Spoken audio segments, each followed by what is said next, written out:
Apocalipse 22, verso 1.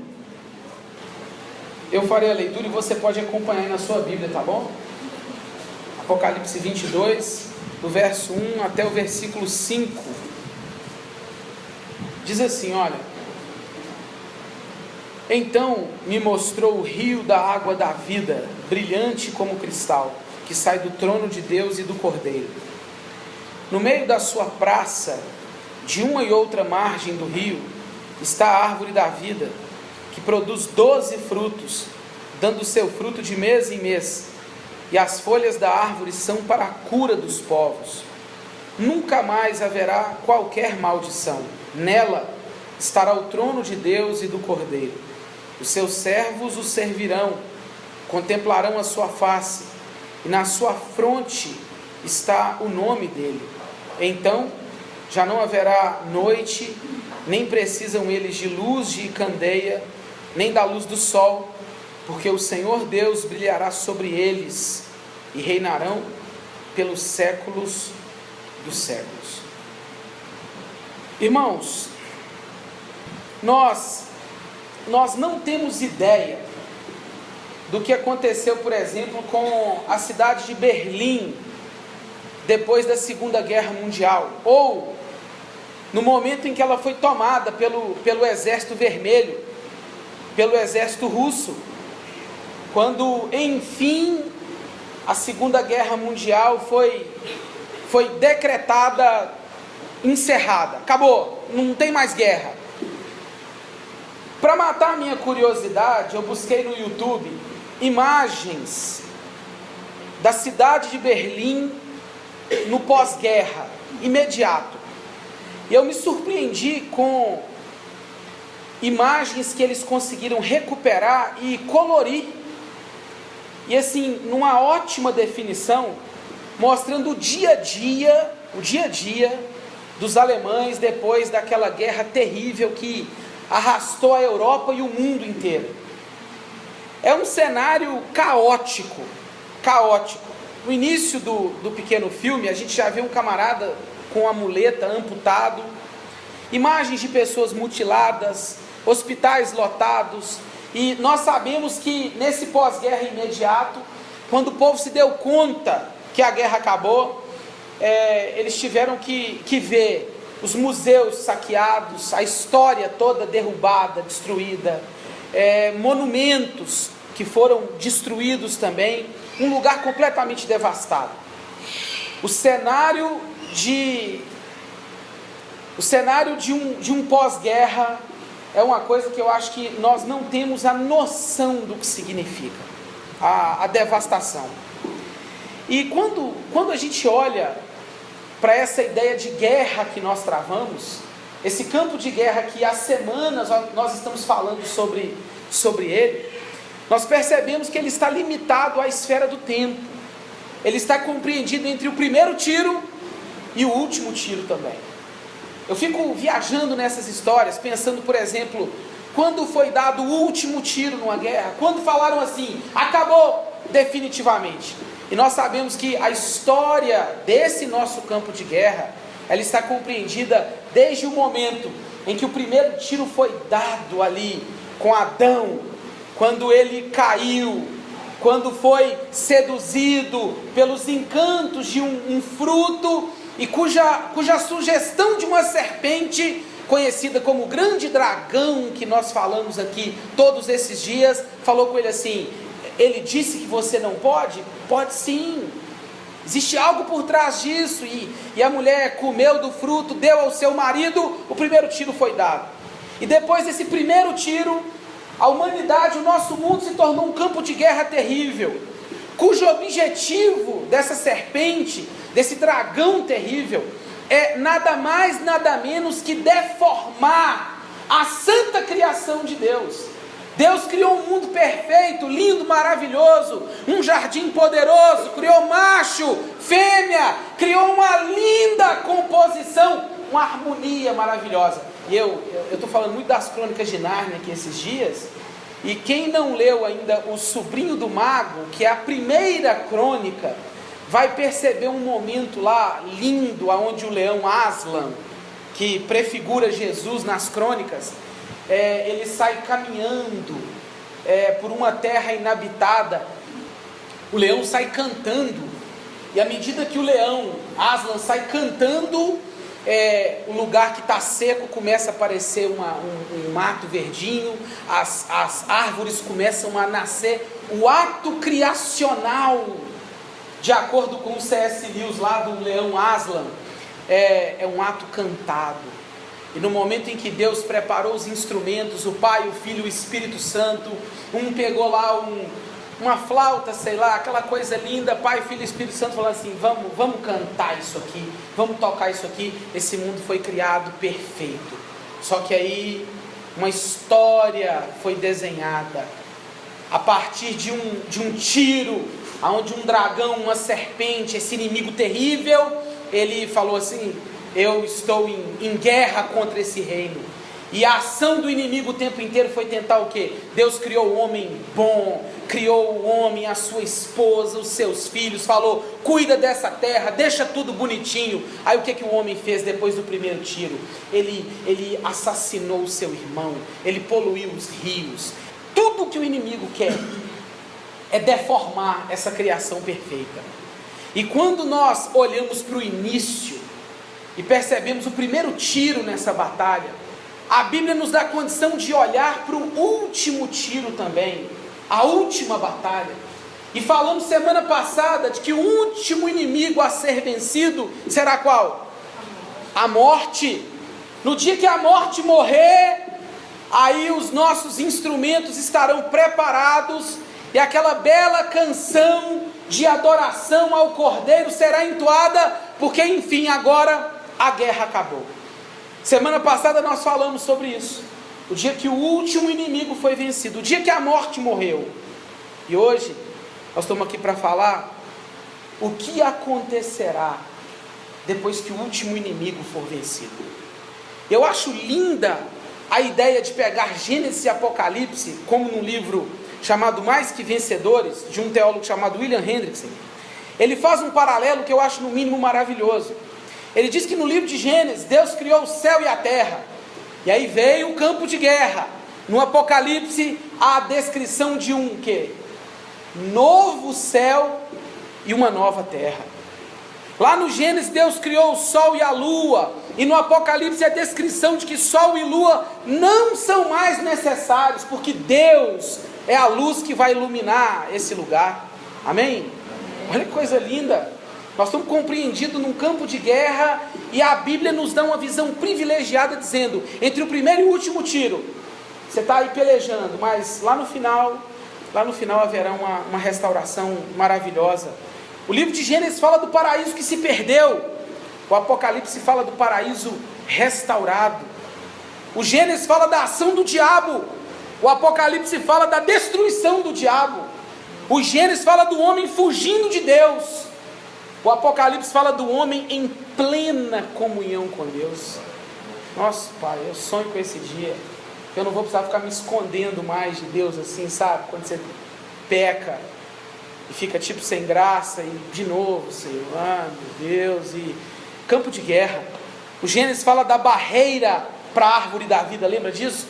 Essa para mim é uma das cenas mais lindas. O homem pecou e Deus falou assim, bom, agora você pecou, eu vou colocar aqui alguém que vai guardar essa árvore, para que você não coma da árvore da vida e viva eternamente nessa sua condição aí tão terrível. E agora no Apocalipse a gente vê não mais uma barreira para a árvore da vida, a gente vê uma avenida de ouro que dá acesso à árvore da vida. Mas isso é para quem luta no exército certo, isso é para quem não será destruído junto com o dragão e os seus agentes. Isso é para quem luta junto com o Cordeiro. O Apocalipse 19:20 mostra a cena da derrota e mostra todos os inimigos de Deus sendo destruídos, inclusive a morte. É o exército do dragão, inclusive aqueles que lutaram a seu favor, reis, príncipes, poderosos, pensadores, a seu serviço nesse mundo caído, lutando ali pelas hostes inimigas, criando cultura que gera imundície, sujeira, coisas malignas, é gente pelejando pelo exército errado. O 19 e 20 mostra esse dragão sendo destruído de forma terrível, e a morte, o último inimigo, vencido com um disparo certeiro do cordeiro. E o capítulo 21 e 22, nesse nosso grande finale, o encerramento do apóstolo João, nos mostra a cena da vitória, o exército do cordeiro. O que eu falo aqui, eu falo desde o início, que vitória improvável, um cordeiro contra um dragão, é inacreditável, mas o tempo inteiro o mundo anda falando isso com a gente. Não, a igreja não vai vencer, não está, cada dia que passa é uma lei e outra proibindo, massacrando, ampliando os limites dessa destruição. A igreja não vai vencer, e o Apocalipse aparece e fala assim: vai sim, a vitória improvável de um cordeiro será manifesta na hora certa. Ela já foi revelada, mas não foi consumada. No dia da consumação, quem lutou pelo dragão morrerá com ele e com o seu grande aliado, a morte. Agora, quem lutou do lado do cordeiro, quem viveu como um cordeiro nessa vida, porque o cordeiro falou assim: você quer vir após mim? Você tem que se negar, você tem que tomar a sua cruz, que não é símbolo de sofrimento. Cruz é símbolo de quê? Morte. Você tem que morrer junto comigo. E o Apocalipse é o tempo inteiro os mártires gritando, falando assim: Senhor, quando é que o Senhor vai julgar o nosso sangue, vingar o nosso sangue e julgar esse povo que nos persegue? E o cordeiro fala assim: na hora certa, fica tranquilo, continua. Mas as testemunhas estão sendo mortas, o meu povo está sendo massacrado, esse povo está sendo massacrado. E o cordeiro fala: em um momento isso acontecerá. E essa é a esperança que nos move, a esperança que alimenta essas nossas condições no campo de guerra. Nós que somos agitados aí, solapados pelo inimigo para lá e para cá, todo dia. O inimigo e os seus agentes. E o Apocalipse é bonito porque mostra isso, né? Lá no capítulo 2 você vê briguinha de igreja. Mas no Apocalipse 17 você vê uma meretriz montada numa besta, embriagando as nações e colocando reis, governantes, poderosos desse mundo a serviço dos seus interesses. É a guerra indo para esferas mais profundas. E é João nos ensinando que vale a pena manter a esperança. Quem vive na esperança não perde por esperar. A gente se mantém firme. Uma hora ou outra você toma um tiro, começa a sangrar, vem para a igreja, aí encontra um soldado que está em condições melhores, te dá o braço e fala: vamos firme.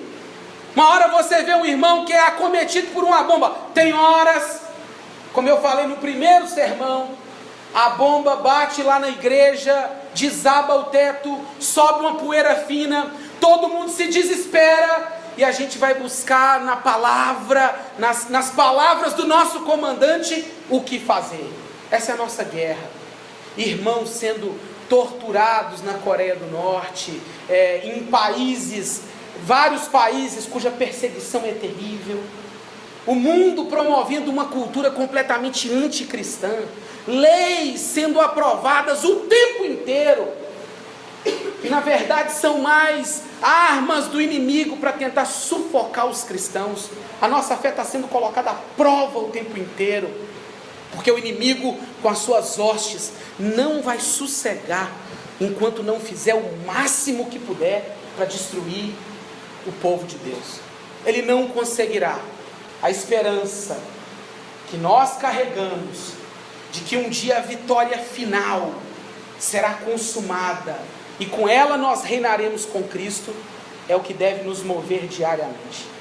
Aquele dia que você falar assim: não dá mais para ser um cristão, a esperança enche os nossos corações e diz: é uma peregrinação, é um campo de guerra. Quem vive na esperança não perde por esperar.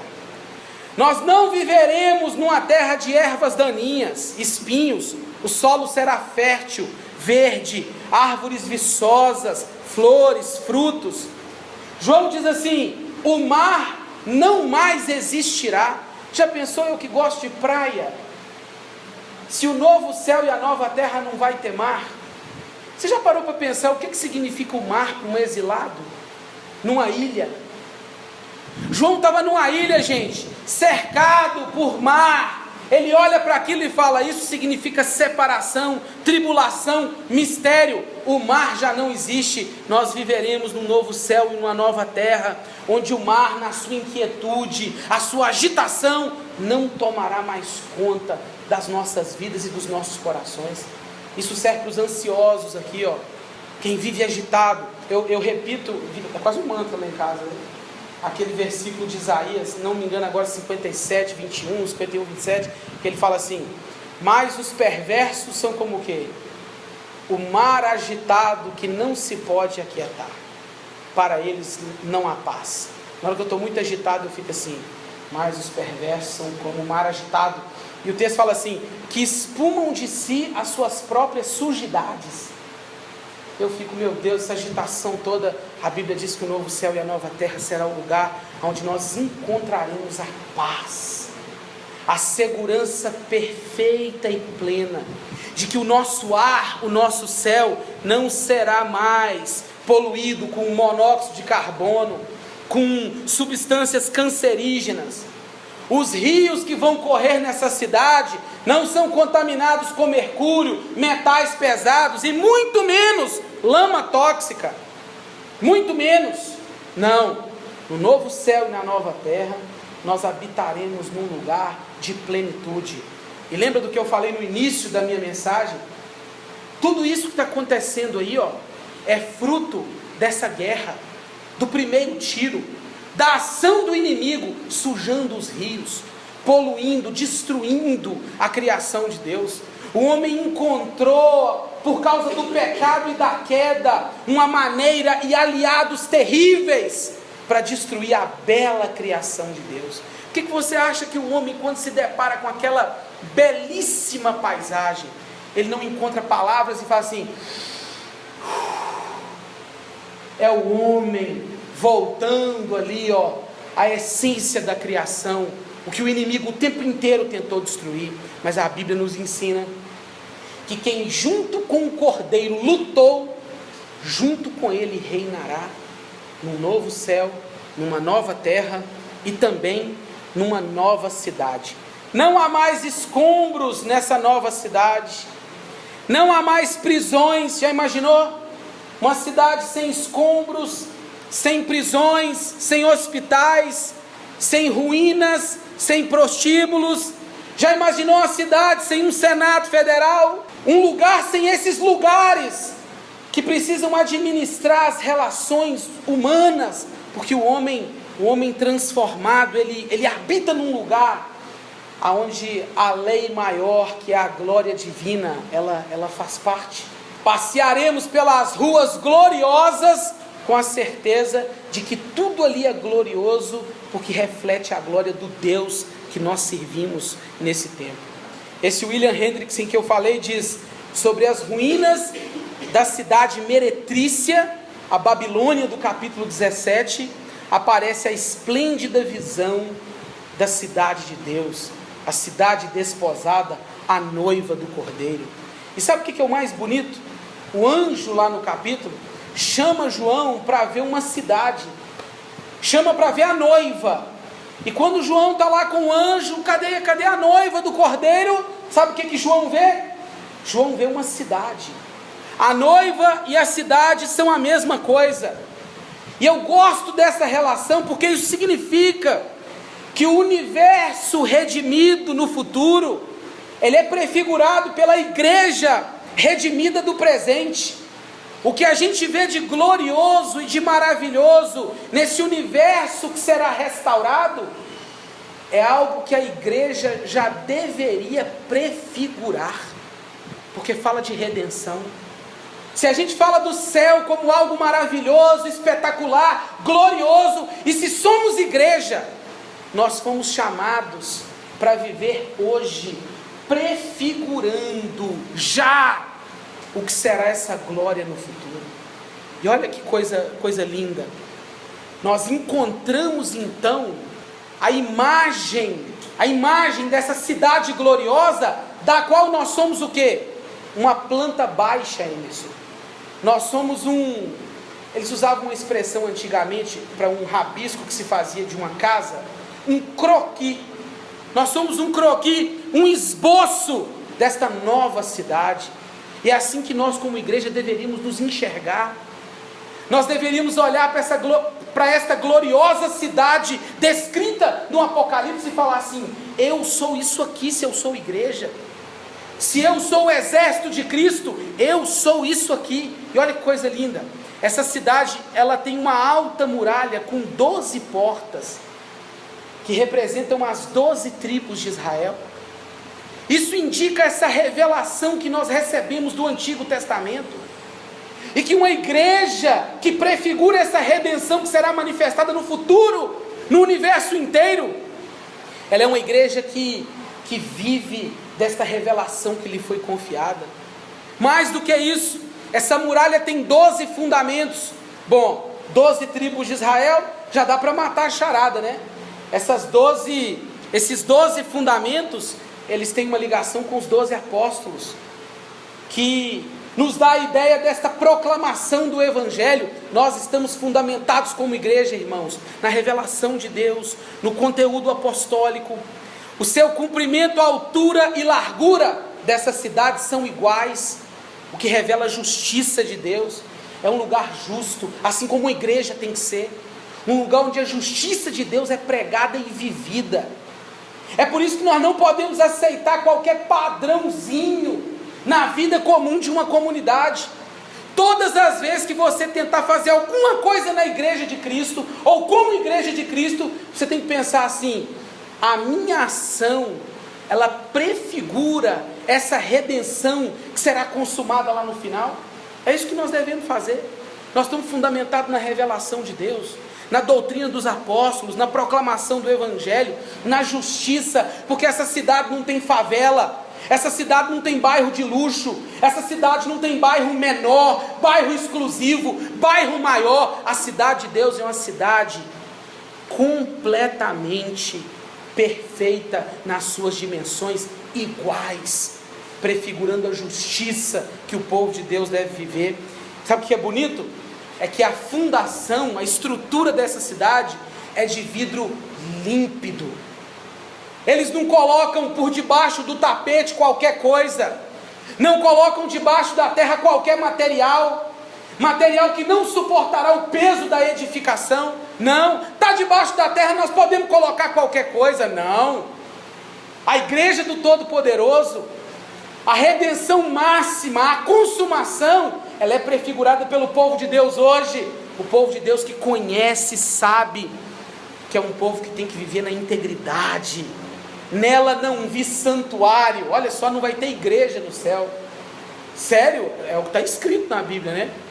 João olhou, mas cadê a presbiteriana lá? Não tem não.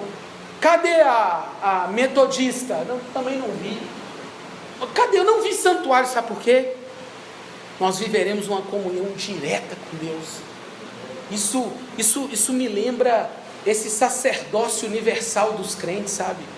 Nós não dependemos mais de intermediários para poder viver com Ele. Nela eu não vi santuário. O Cordeiro é a sua lâmpada. Era isso que nós deveríamos viver como igreja. Deveríamos ser como povo redimido. A luz que deveria brilhar dessa igreja, de qualquer outra, deveria ser a luz do Cordeiro. Isso é uma igreja verdadeiramente cristã, uma igreja verdadeiramente em Cristo. O exército do Cordeiro é aquele exército que reflete a luz do seu Salvador. E a parte que eu mais gosto, essa cidade, ela tem um jardim de vida, avenidas de ouro, rios cristalinos e árvores da vida. Irmãos, não é possível que, vendo uma descrição tão gloriosa e sendo igreja de Cristo hoje, a gente se engane com essas falsas filosofias, falsas teologias, esses ensinos mentirosos, que tentam nos apontar um outro caminho de esperança, alegria e satisfação, que não seja aquele que está fundamentado em Cristo Jesus.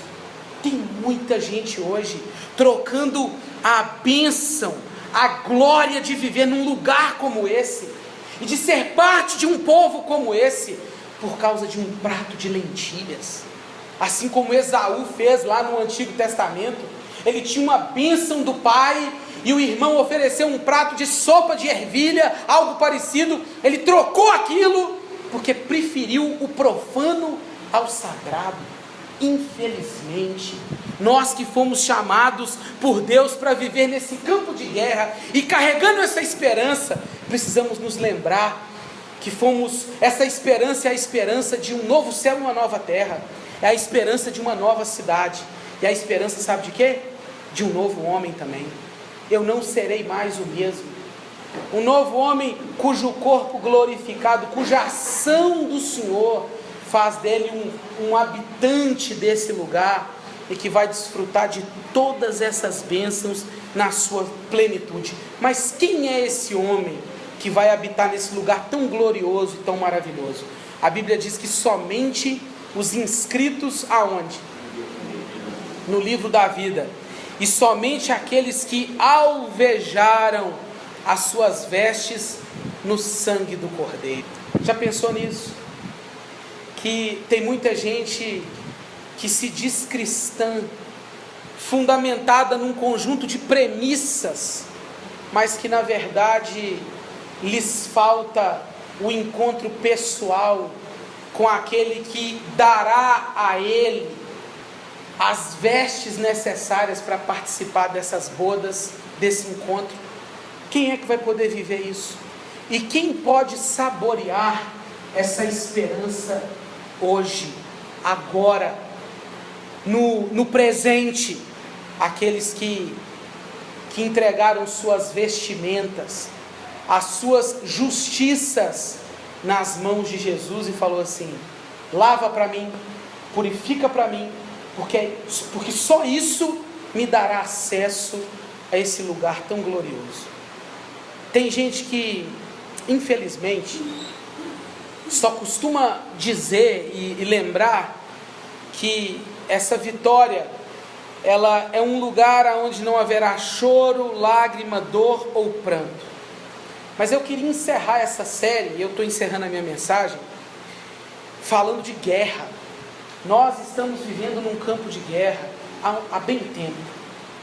Você se engana, se acha que existe neutralidade nesse campo de guerra, e que você pode ser um cristão sem que esteja com uma arma na mão. Se você é um cristão e não está atirando, você é um soldado desarmado, uma presa fácil. Nós já temos a vitória decretada. Ela ainda não está consumada, mas ela já foi decretada.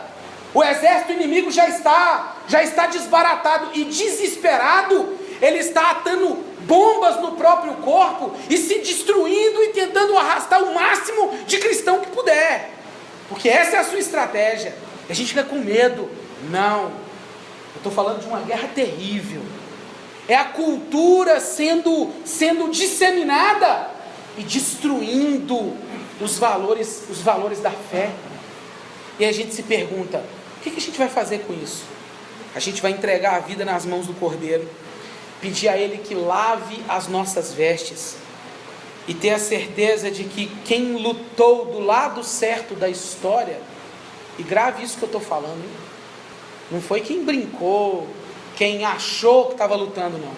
Quem lutou do lado certo da história reinará eternamente com esse Deus que criou tudo santo e perfeito, e que essa guerra tem insistido em destruir. Você precisa lavar suas vestes no sangue do Cordeiro. Precisa ter um encontro com Cristo.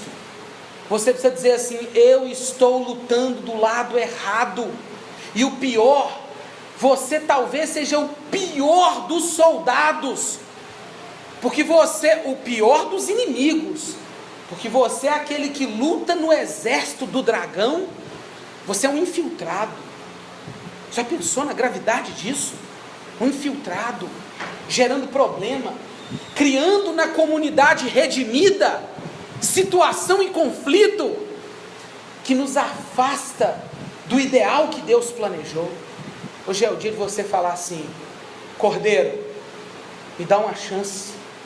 Hoje é o dia de você falar assim: toma aqui as minhas justiças, eu sou bonzinho, sou inteligente, sou isso. Porque as vestes, elas simbolizam isso lá na Bíblia. Pega as minhas justiças, o que eu tenho de melhor e o que eu tenho de pior também, está nas tuas mãos, me lava, coloca uma arma na minha mão, me arma com a tua armadura, Senhor, para eu viver nesse campo de guerra, mas coloca no meu coração a esperança que não se perde, que é a força para viver esses duros momentos de um campo de guerra.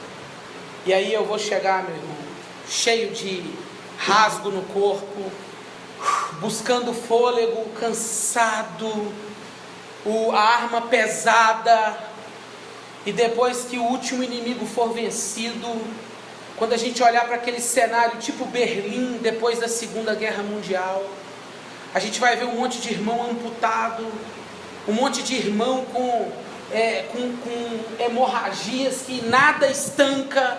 Na hora que o nosso comandante assassinar a morte, aí a gente vai olhar para um lado, para o outro, e nós vamos ouvir a voz do comandante assim: ó, abre essa cortina aí. Na hora que abrir a cortina, um novo céu, nova terra descendo como uma noiva, uma cidade linda, um lugar maravilhoso. E eu vou procurar logo a árvore da vida e falar assim: Senhor, eu estou precisando da cura. Estanca a minha hemorragia, meu braço está quebrado. E a gente só vai ouvir ele falando assim: vinde, benditos do meu Pai. Vinde, soldados do campo de guerra. Vinde, vocês que carregaram a esperança e não vacilaram. Tomai posse do reino que vos está preparado desde o Gênesis, desde a criação. Vamos fazer uma oração agora? Você pode fechar os seus olhos.